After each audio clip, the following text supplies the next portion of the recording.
development and spread of railroads across the United States brought a wave of changes to American life. During the railroad boom, thousands of jobs were created, new towns were born, trade increased, transportation was faster, and the overall landscape of the nation transformed. But perhaps the most interesting change of all is the least known, the establishment of Standard Time.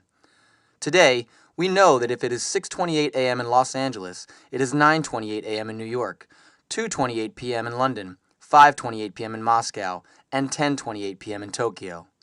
No matter where you are, the minute and second are the exact same.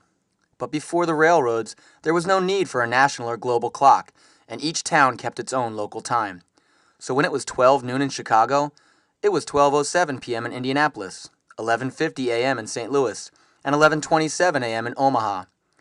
This worked just fine when the only modes of travel were horses or steamboats, but it became incredibly problematic when railroads came along. How can you keep a train schedule when each town has its own time?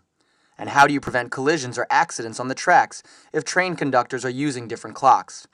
It doesn't really make sense to leave a station at 12:14 p.m., travel for 22 minutes, and arrive at 12:31 p.m. In order to eliminate that confusion, the railroads of the United States and Canada instituted standard time zones on November 18, 1883 at noon.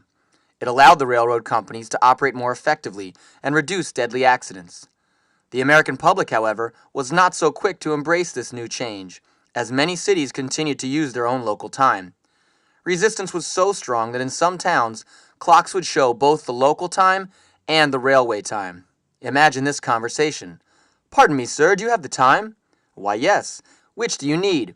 "It is 12:13 local time and 12:16 railway time." Ultimately, the logic of keeping a standard time prevailed, and the United States government made time zones a matter of law with the Standard Time Act on March 19, 1918. Since then, there have been numerous changes to the time zones, but the concept of standard time has remained.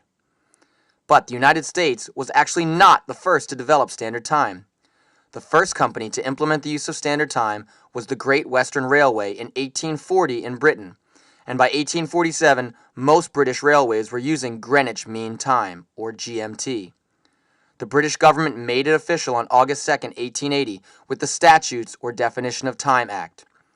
But while Britain may have been the first to establish standard time, it is Asia and the islands of the South Pacific that enjoy the first hour of each new day.